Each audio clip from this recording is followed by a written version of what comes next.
Saudara-saudara, berjumpa lagi dengan saya Yohanes Den Alpasa dalam penyuluhan agama Kristen episode kelima.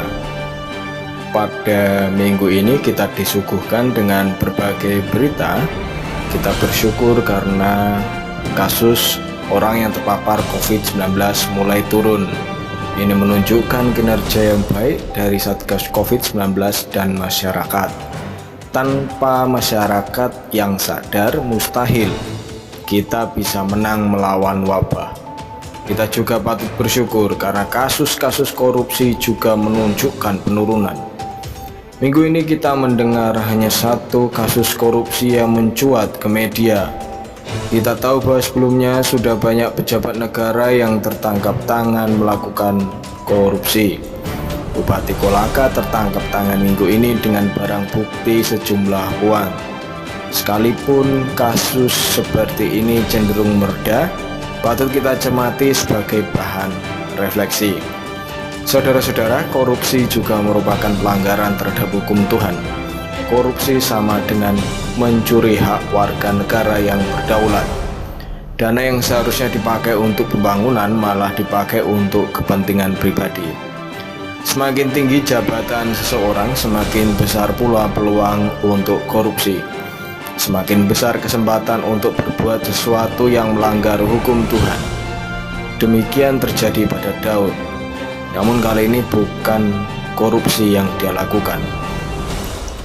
Raja Daud punya riwayat karir yang mentereng. Setelah berhasil mengalahkan Goliat, dia langsung diangkat menjadi raja atas Israel. Kemenangan dalam medan tempur diimbangi dengan semakin banyaknya teman di kerajaan lain. Kehidupan Israel relatif damai di bawah kepemimpinan Raja Daud. Masyarakat bekerja dan beribadah dengan berimbang. Perekonomian maju, peribadahan juga berjalan lancar. Di tengah kenyamanan yang membius itu, celah untuk melakukan pelanggaran tidak selamanya lenyap. Daud suatu hari berjalan-jalan di loteng istana. Dari tempatnya berdiri, tampaklah Batsheba sedang mandi dan membangkitkan nafsu dari Daud sendiri. Daud melakukan dua pelanggaran sekaligus, membunuh suami dari perempuan itu dan menjadikan perempuan itu menjadi istrinya. Barangkali kesalahan ini sangat keterlaluan dan dianggap penting untuk direspon cepat. Maka Tuhan mengutus Nathan untuk menegur Daud.